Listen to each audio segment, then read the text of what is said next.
friends. So I'm a dating coach and I'm also a dater. I'm a master dater. I've been on a lot of dates.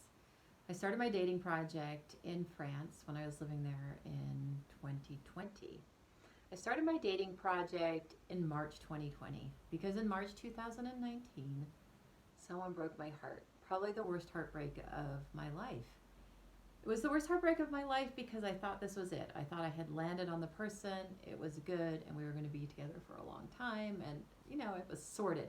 Quasi rangé, as they say in France. It was all set up. And then it was over. So I spent a year sort of wandering around, moping, morose, moving to France, as one does, as a single parent with a teenager who didn't speak French. It was romantic and delightful.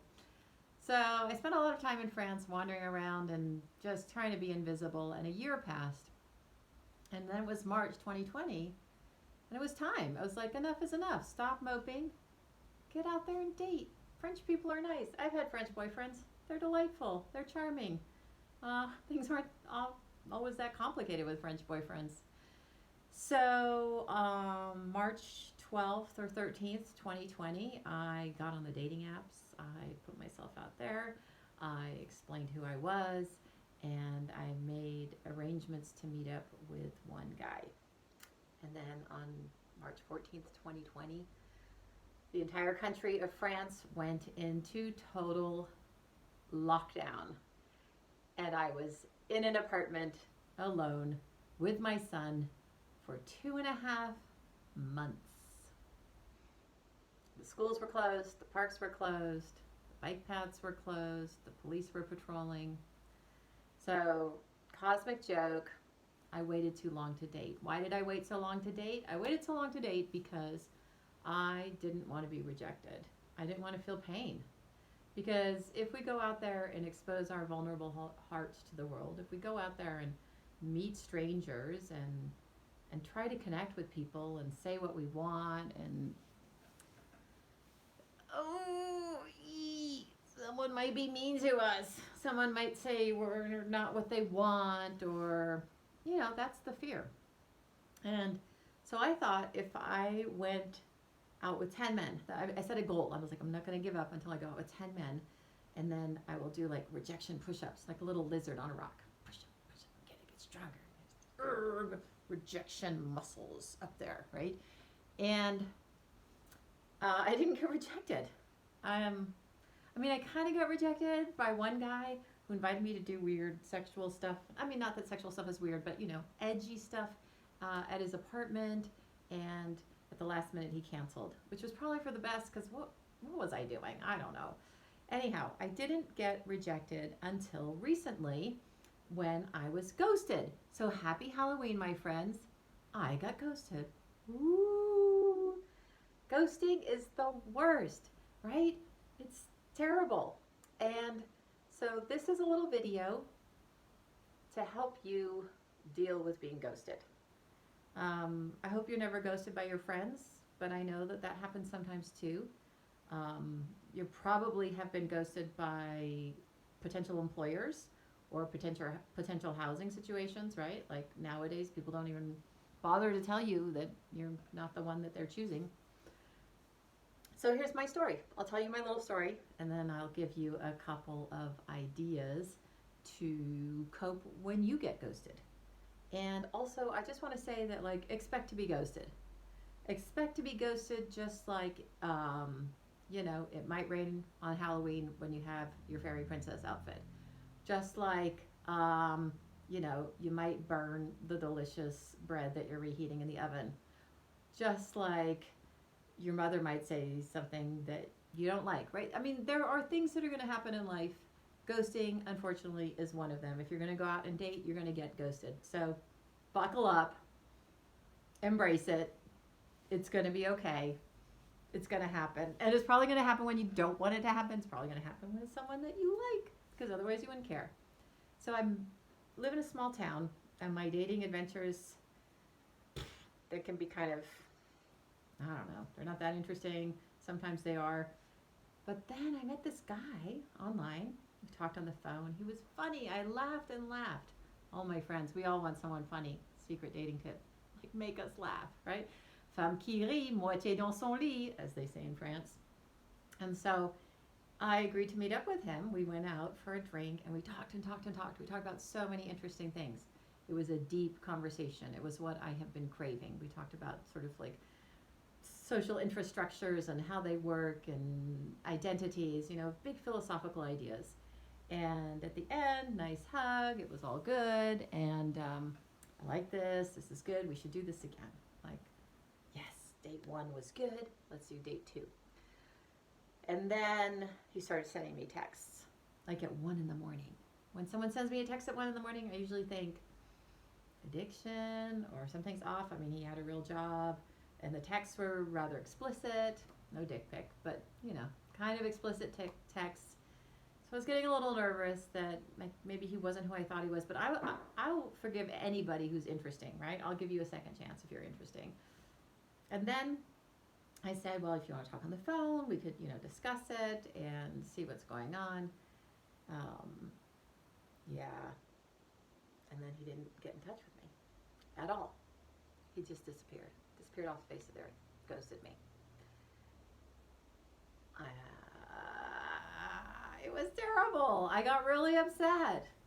Even though, there were a few signs that all was not well in this man's life, I was really depressed. I was really bummed.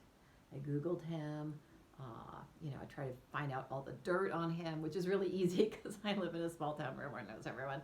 I found out some dirt. I felt a little better. Okay, he's not perfect. Whatever, gossip. I knew a little bit of schmutz on his name, schmutz on that man's name. But all of that doesn't matter because what happens when you're ghosted is that your ego is left in the lurch, right? There's no one to engage with. There's nothing.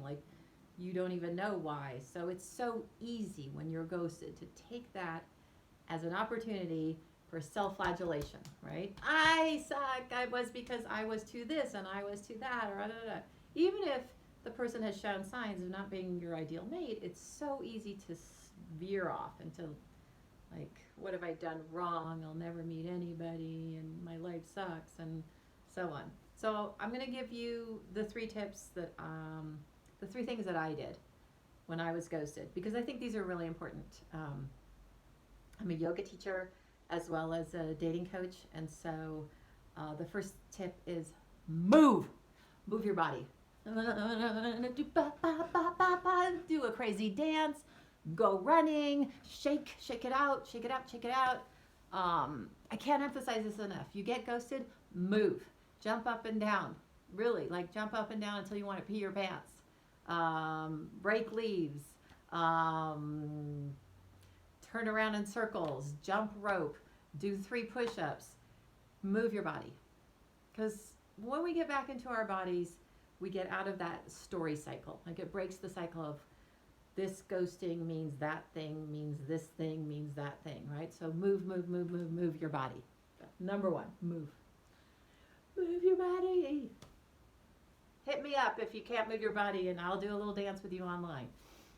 Number 2, touch yourself. Take some time, whatever it is, to become aware of your physical reality as a 3-dimensional being. Touch your hair, your neck. Touch yourself in a gentle, soothing way or in a firm way. Really take some time to remember your body. One of the nicest ones is just feeling your hands, right? Just feel your hands. You are a living, breathing, 3-dimensional entity, alive, miraculously alive, sensitive, aware. And this will help you get out of the story. I'm already feeling hell, I'm awesome, right? This is nice. It's just this is my G-rated YouTube video, but you can do other kinds of touching if that would make you happy. Touch yourself. Feel yourself. So those are 2 things. Move your body. Feel your body.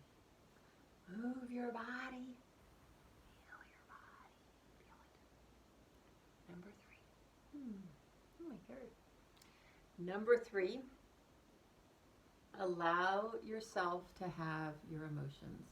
So I literally went into my room when I was alone and screamed my anger. We are so afraid of our emotions in a day-to-day life, and there aren't very many opportunities to express them. If you get ghosted, you will have emotions. I was angry. You could be angry, you could be sad. I think I was sad too, but sadness and anger are old friends. They're the peanut butter and jelly sandwich of despair, right? So cry. And one way I like to do this so that I don't worry about overwhelming myself or being too much is I will make a little playlist, like 3 songs or 5 songs. You may have heard of swamping. This is the same idea. So for these 3 songs, I'm going to cry and I'm going to rage, or for these 5 songs. And then when it's over, just rest and let yourself rest. And it's a little bit sort of like getting it out of your system. When we react really strongly to something like being ghosted, it's because it's an old story that's coming up. It's because it's a pain that we've been carrying around for a while. And sometimes we just need to express that pain and let it out. In my garage, I have a secret stash. Well, it's not that secret. If you come to my house, I'll show you. In my garage, I have a stash of really ugly coffee mugs. There's a lot of ugly coffee mugs in the world. And right outside the garage, there's a little strip of concrete.